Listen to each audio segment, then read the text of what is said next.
Now we'll see what is there for science and technology in the budget 2022. Okay, that is what we have to learn today. First of all, let us see the allocation. Nirmala Madam has announced that she has allocated 14,217 crore rupees for the science and technological development. Science is nothing but to know what is there in the nature and their impact and influences on living and non-living beings. That is called as science. Okay, so if you see that sunlight is coming, okay, from the sun to the earth, and because of this, because sunlight is non-living, and because of this, what will be the temperature on the earth, and because of the temperature, what will be its impact on the agriculture, okay, and if it impacts on the agriculture, how it impacts the human beings, right? Then the evaporation phenomena on the oceans, then leading to precipitation. Science is knowing things, what is happening around us, just know about it. That is called as science. If you just throw a ball upside and it comes down to you back, why is it so? What makes it to come back? Why it's not just escaping itself and completely going away? Then you know that it is some kind of pulling force is there. Pulling force is that is exhibited by our these land surfaces. That we call it as gravitational force, right? Yes. So knowing things around us, why rainbow happens, what could be the reason that rainbow we see, and if we find a metal, if we started excavating and if we started mining and somehow we find a metal like that, and after taking that metal we are trying to hammer it, okay, it breaks. No, it does not break, it just touches. Okay, it only touches. Will it sound or not? Yes, it sounds. Okay, sonorous. It is how it is, like is it dissolved in water, or is dissolved in alcohol, or it does not dissolve itself? Will it float? Will it submerge?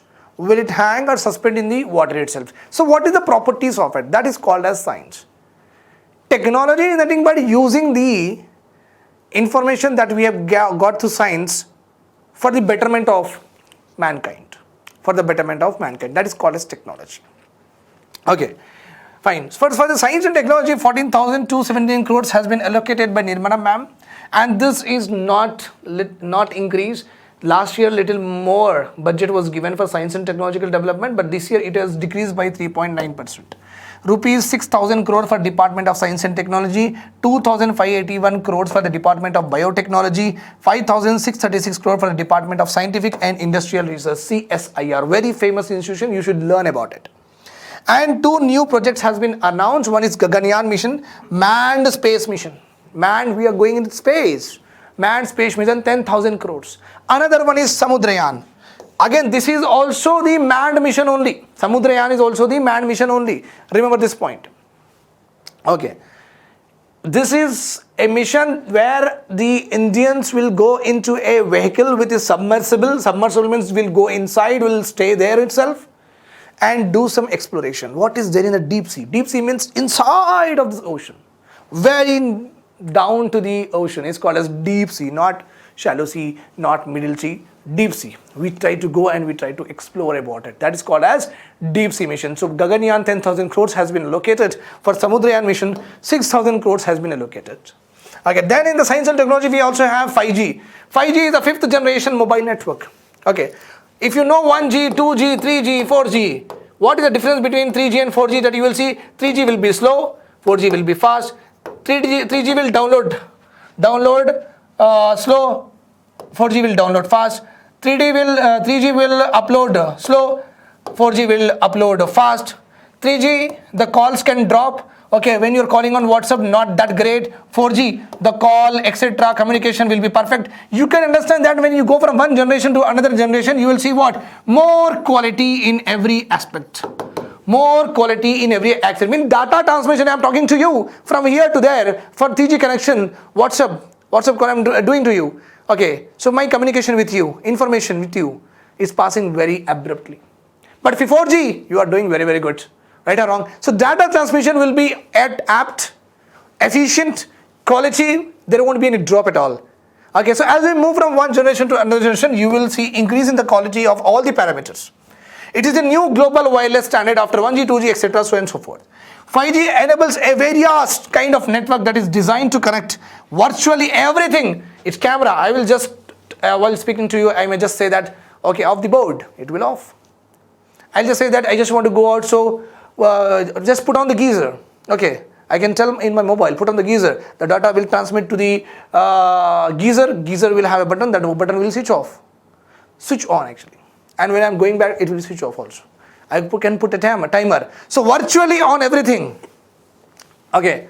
Wireless communication. Communication means my communication with the materials. Wireless, without any wire.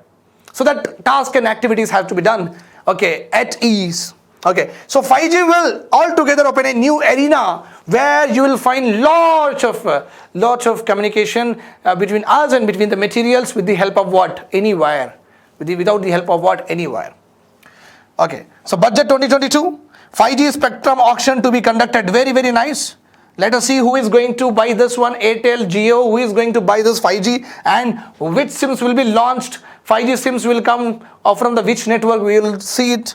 The auction will be done in 2022 for rollout of 5G telecoms services by private players. Okay, so we are going to get 5G in 2023. Obviously in 2024 we'll get it. So those who want to buy mobile phones, please don't buy it, because you will get the 5G SIMs also. You can get the 5G version mobile also. Okay, so you can see Alexa. This is nothing but connecting us with the materials, us with the objects, and communication. Alexa on the music, it will on. So my communication without any wire is going to it. Okay, that is called as 5G will make these things very easy. Right. Now, social welfare or social sector budget. Social welfare and social sector budget. What is there? Let us see. With regard to housing, Nirmala Madam has announced the completion of 80 lakh homes under the Pradhan Mantri Awas Yojana. 80 lakh homes. Allocation of 48,000 crores were given for this particular scheme both in urban and rural area together. 80 lakh homes are to be come up by 2023. Pradhan Mantri Awas Yojana, it is launched at the backdrop of the slogan given by the NDA government, that is housing for all by 2022. Under this slogan, under this motto, this particular scheme was launched in the year 2015. Interest-subsidy scheme means if you take loan under this Pradhan Mantri Awas Yojana, if a normal bank charges you 9%, because if you take the loan from this scheme, 50 lakh rupees of loan if you have taken from Axis Bank or SBI Bank, okay, they will charge 9%. If you take the loan under this Pradhan Mantri Awas Yojana for the building of your house, then 9% will not be there, 6%. So the gap, 3% gap, this is the subsidy given by the government. It means government want everyone to have their home. Government want everyone to have their home. Okay, right. Now, that is all about housing. What is there for health? What is there for health? Please see here. Okay. So, Government of India wanted to open 23 Tele-Mental Health Centers. Very, very important. Mentally disabled children are there to make them to help them through at least by telephonic conversation, telephonic assistance or video audio assistance like that. 23 mental health centers will be launched in our country. Okay, National Tele-Mental Health Programme, transforming access to mental health care nationwide. Means whoever suffer from any mental disorder, whoever father is suffering from dementia, whoever father or mother is suffering from schizophrenia, so they can just call to this particular people and take the assistance from that. Because some people will feel it as a taboo, okay, not feel so good in the society to tell about their parents. Okay, generally why I am saying parents means why? Because these particular diseases are generally seen in the older ages. Dementia, like forgetting habit, Gajini types. Okay, schizophrenia, another form of it. Okay, so you can understand that people are not so convenient, okay, to take your parents to that particular places. So at least with the help of telephonic conversation, we can say, sir, this is what is happening with my mother or sister or father or so what could be done? So like that. 24/7 means anytime you call, they will help you out. So this is a sustainable development growth target, comes under 342. 3,4,2. It helps to connect various mental health centers, services, wellness centers, etc. Ayushman Bharat, many are there. Okay, the initiative will be aligned with Ayushman Bharat Digital Mission. It will work parallelly along with Ayushman Bharat Digital Mission. Okay.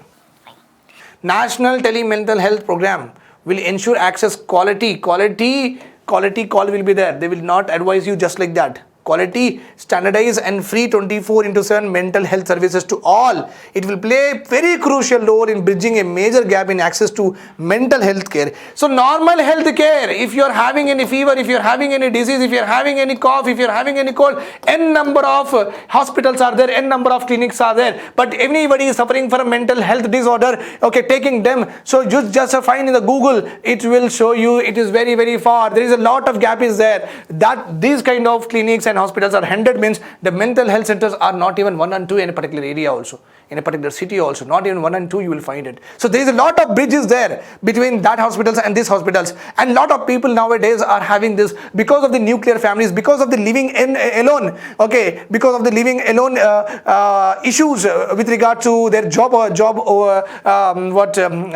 changing of the places.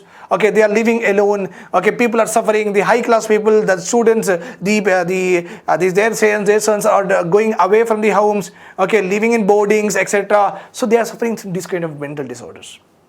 Right, in order to cater to that, it is very important that because of the lifestyle, because of the various reasons, okay, mental disorders has been is steadily rising. That's why we have to be proactive. As a government, we have to be proactive and should take measures in order to solve these problems. If it gets very bigger, we should already have the infrastructure in place. That's why we have launched this National Tele-Mental Health Programme. Okay, right. Now you see, National Tele-Mental Health Programme, this all we have already seen. Okay, it is also called as NIMHANS. Now, same thing but in a very better manner I have written. Environment. What is there for the environment budget? Let us see. Solar energy domestic manufacturing for ambitious goal of 280 gigawatt of installed solar power capacity by 2030. Government of India said that our domestic manufacturing, okay, our domestic manufacturing is nothing but manufacturing of these kind of panels that can trap what solar energy can run our electricity in our home. So government want to generate 280 gigawatt of domestic manufacturing of solar energy by 2030. By 2030 it's also important because we have to also complete our Glasgow Summit pledges. And also our contribution to the global warming and climate change could be ensured if this project goes out very well. Okay, solar energy is a very clean energy. If we are increasing solar energy, actually we are indirectly we are decreasing the fossil fuel consumption like petrol and diesel. Okay, EV battery swapping policy. So one of the major aspects, listen to me very carefully, focus on me. One of the very important object here. See, government wanted to decrease global warming. Government has given a lot of pledges to international community that we will not use the fossil fuels much. We will try to transform our economy. We will try to transfer our economic activities, our normal activities, transportation activities. We will go towards renewable or environment friendly methods. Now, you might be seeing in your day-to-day life also, a lot of people are buying electric vehicles, electric cars, electric two-wheelers are very common now. Ola. Okay, they are giving us, right? Ola and Uber, they are asking us to book also, and you will get on EMI, directly on EMI you are getting two-wheeler also. Right. Now the problem with EV, electronic vehicle, is where should I get it recharged? This is the question or not?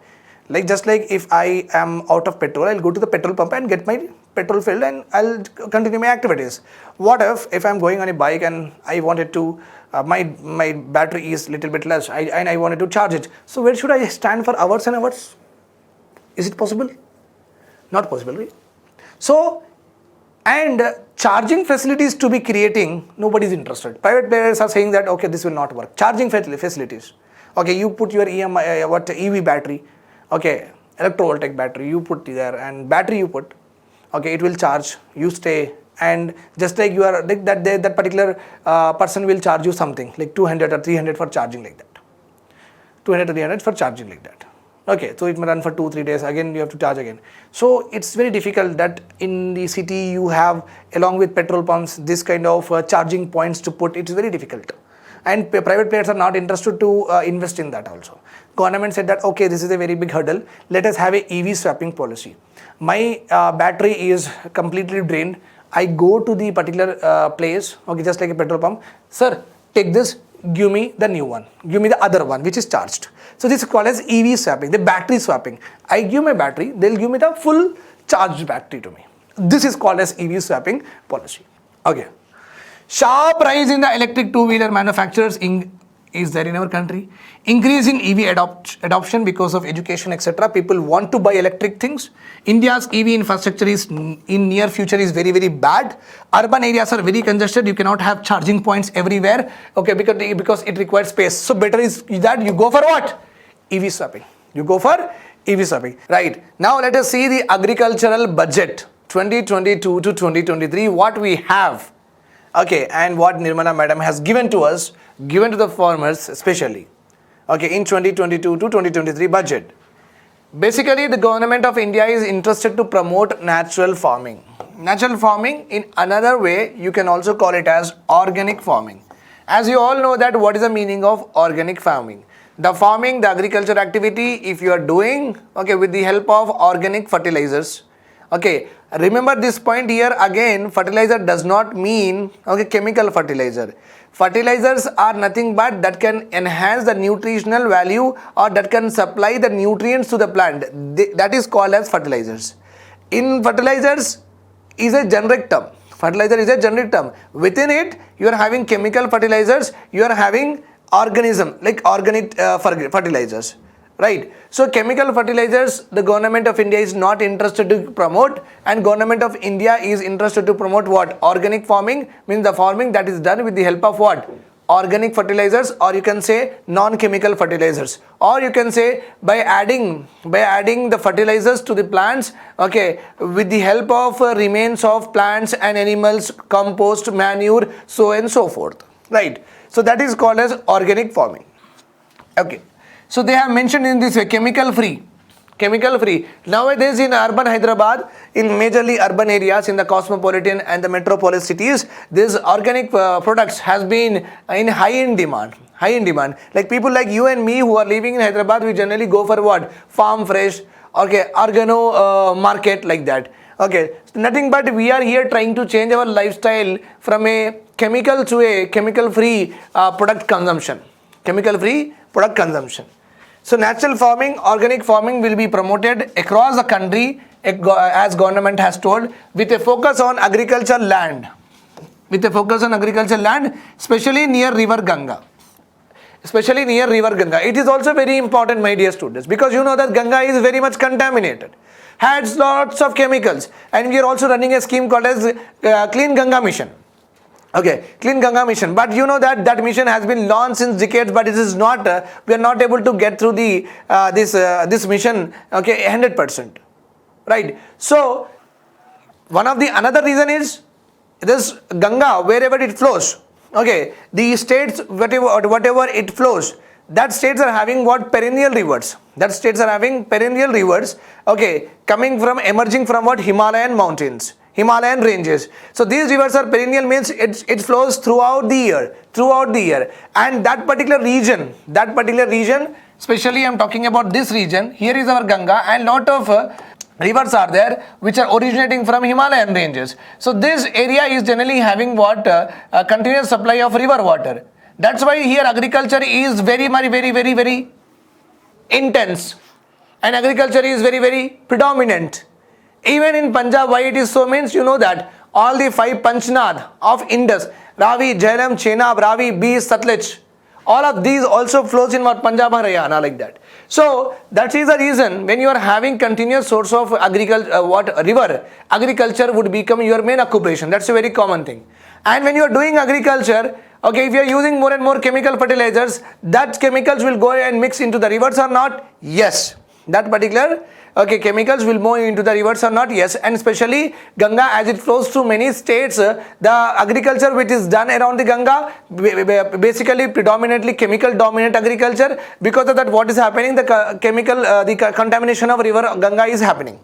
Okay, so government has given special push, at least in the river Ganga region, river Ganga basin, the agriculture should be promoted in a healthy way, in an organic farming way. That is the main objective of this particular provision, right? So The second point in the agriculture budget we are having the procurement for the wheat. Government has given wheat and paddy 2.37 lakh crores. Okay, for the procurement of wheat means taking wheat from the farmers. Government is procuring, government is buying. Okay, the procurement of wheat in Rabi 2021 to 2022 and estimated procurement of paddy in Kharif 2021 to 2022 will add 2.37 lakh crore in a direct payment of minimum support price to the farmers. So how much MSPs are being allocated or direct payment being done by the government to the farmers is 2.37 lakh crores. Please remember that value. Okay, that much is going into what? Minimum support price. Minimum support price, if I have to tell you what is it? Minimum support price is the price the farmers will get guaranteed, the farmers will get the guaranteed price on their produce as declared by the government. Government will say, okay, 1 ton, 1 bag of rice, 1300 rupees.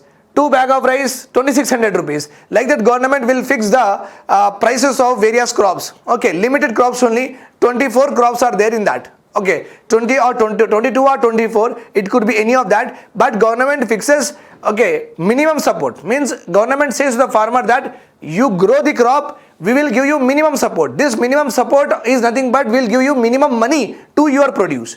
Minimum money to your produce, and this money will be decided on the basis of their cost of production and the basis of their profits also. Okay, minimum does not mean that they will give lesser amount. Minimum here means what? Okay, which is remunerative to the farmers, which is profitable to the farmers. So that much of amount will be guaranteed by the government to the farmers, and government will buy on that particular price. And this price is fixed by a expert commission called as CACP. CACP, Commission for Agriculture Cost and Prices. This CACP will see that in that particular year what is the how much is the rainfall in that particular year, what is the cost of production. They will do all that expert analysis with regard to if a farmer want to cultivate on 1 acre of land, how much money he has to invest, how much money he has to invest. So basing on the rainfall criteria, basing on the fertility criteria, basing on that underground water, etc., so and so forth, okay, and basing on the various labor costs, etc., the CACP, this commission will fix the prices and give to the government. Sir, this is the price, okay, you can declare under minimum support to the farmers. So they will tell to the farmer, they will tell the government, government will give to the farmers. Government will give to the farmers. This is what about it. Okay. Then use of Kisan drones, we have seen already. Kisan drones are nothing but unmanned. Drones are what? Unmanned vehicle. Nobody will sit in it, and they are aerial vehicles. They don't walk on the land surface. Okay, they don't climb also, they fly. They fly. Those are called as what? Drones. And they are remotely controlled, just like in our homes you are having like niece and nephew, they play with the toys, right? They play with the aeroplanes. In the same way, the drones are remotely controlled.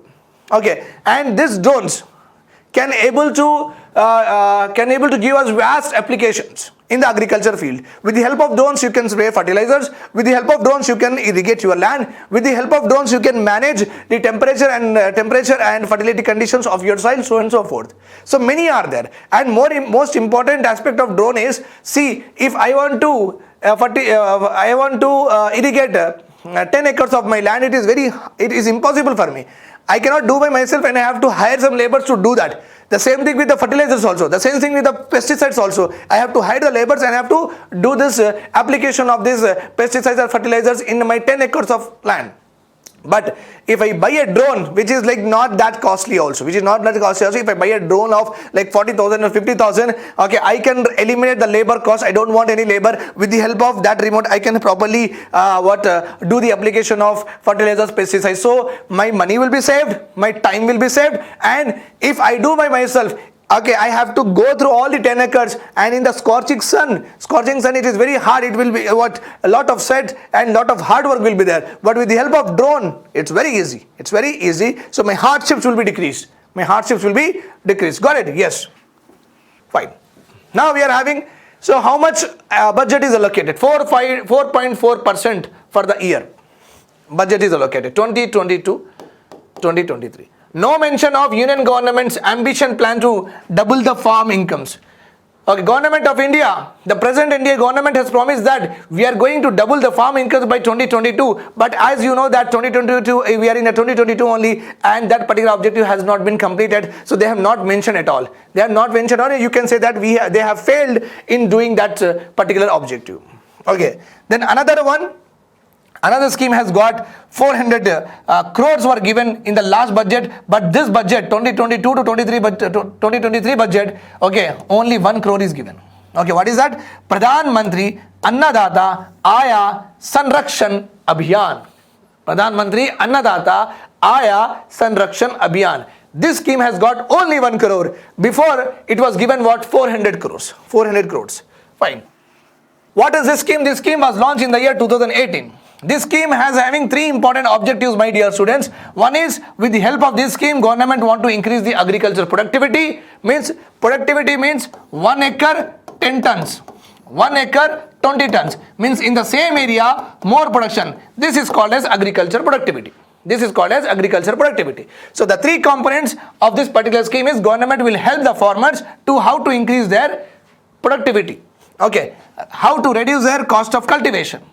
Okay, that will help to boost and secure the farmers' income, and farmers' income will enhance. Okay, for that purpose this scheme was launched. And in this particular scheme, you are having 3 other components called as price support scheme. Okay, farmer is there. Farmer has got chili production, but chili production got bumper, and in the market the chili prices became very, very less. Okay, with these prices, if farmer is selling, farmer cannot cover his cost of production. Farmer cannot cover the cost of production. In this particular scenario, government will help them with the help of this scheme. With the help of this scheme. Another important arrangement with regard to farmer and their production prices is price deficiency payment scheme. Price deficiency payment scheme. So market price of rice is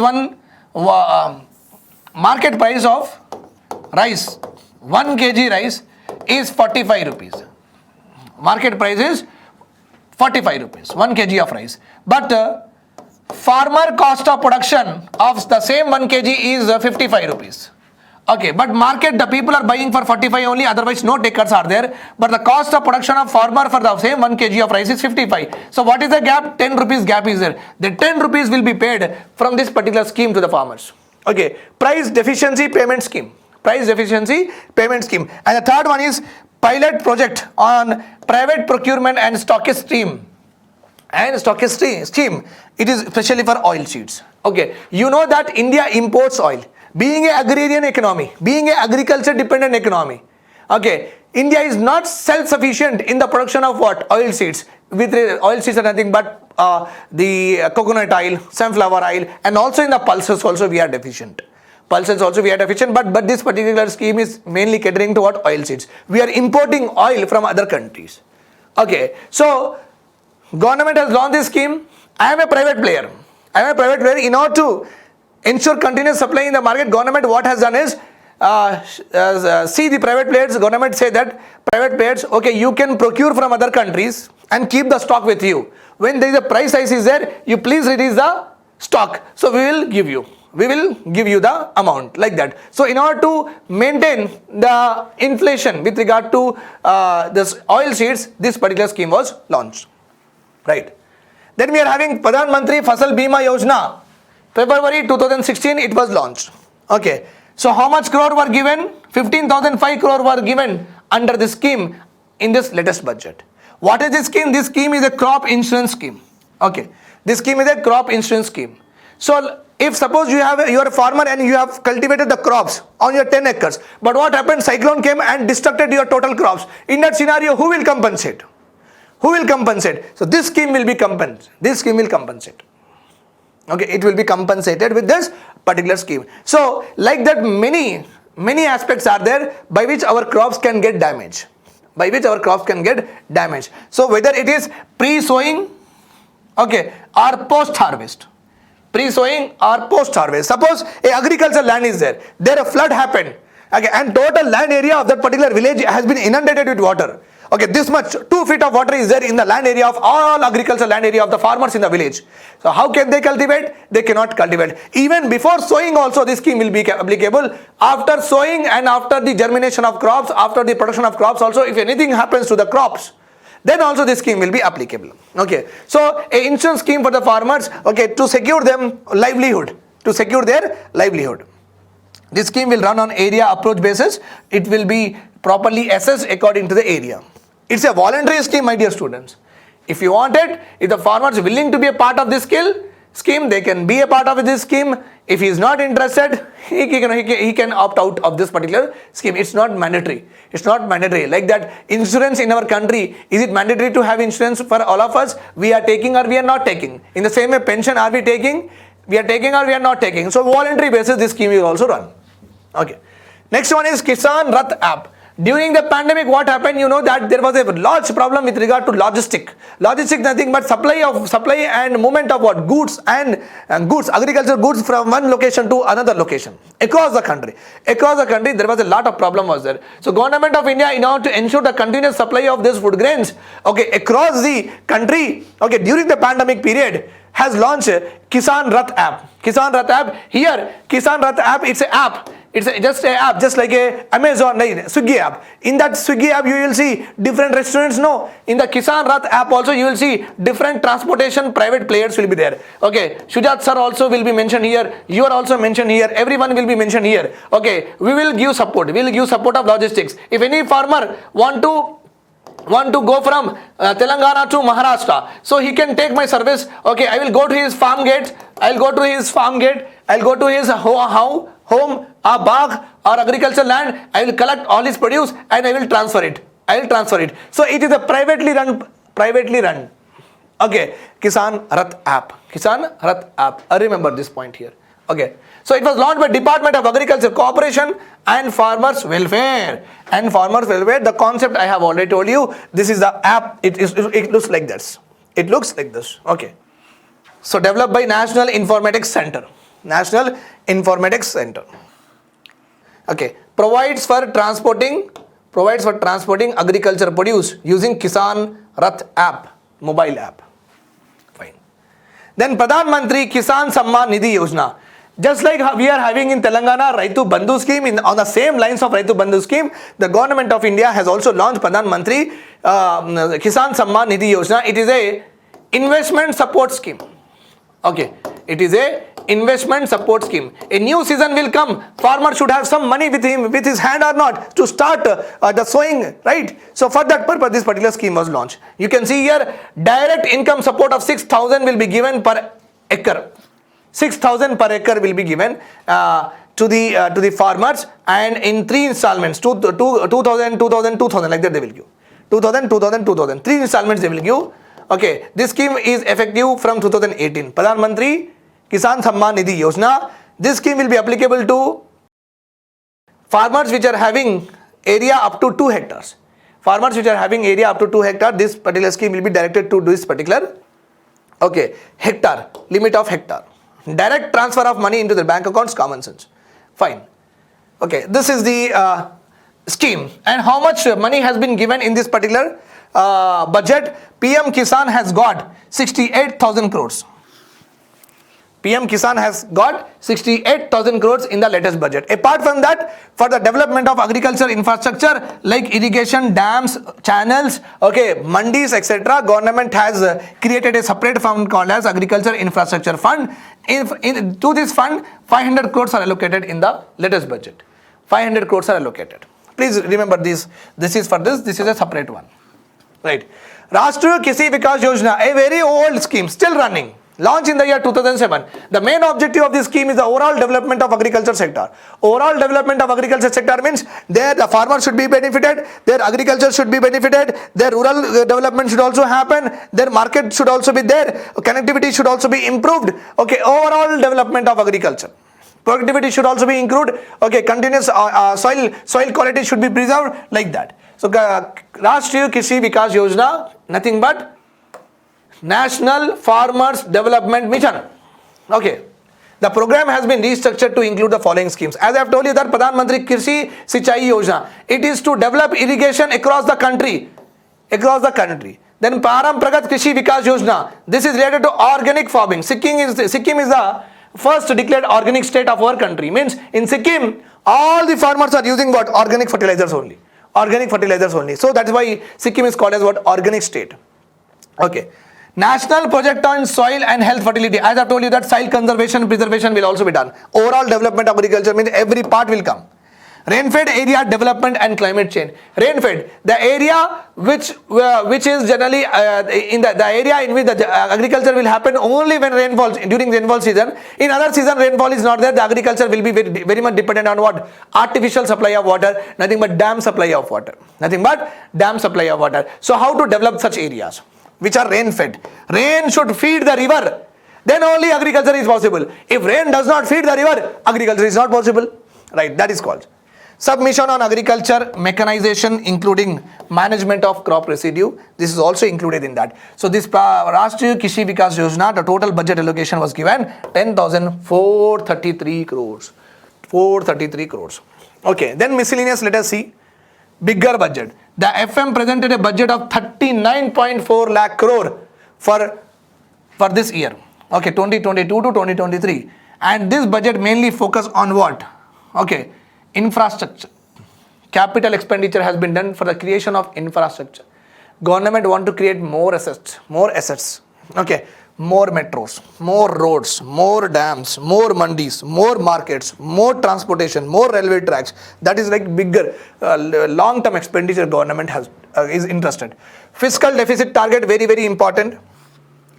So for the current financial year, 6.9. Earlier it was targeted 6.8.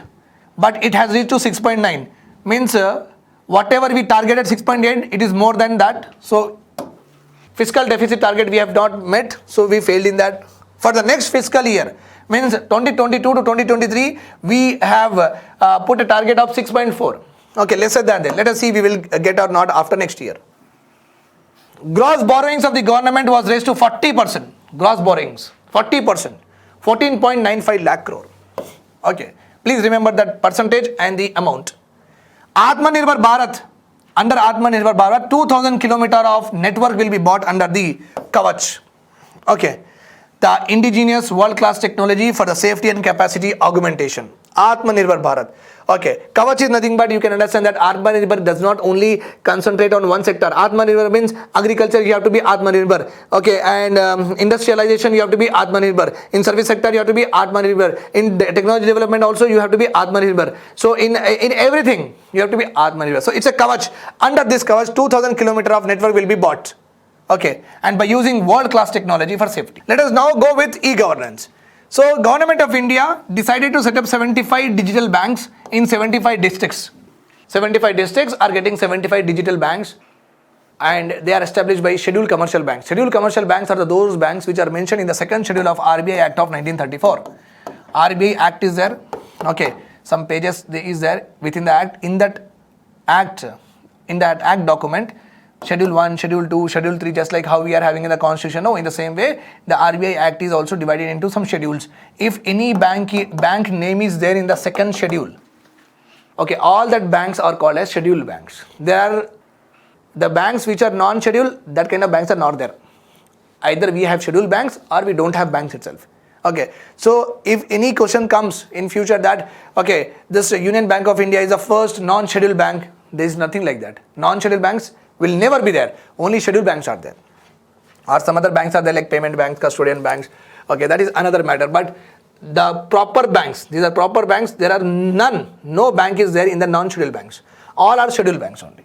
Okay, and Government of India, in order to make our governance, to govern us more better, Government of India is deciding to may roll out in future, we'll get our e-passport. So it is very easy for us, just like Aadhaar, we'll also get what? E-passport with biometrics. Bio means a living organism, eye, okay, fingerprint, like that.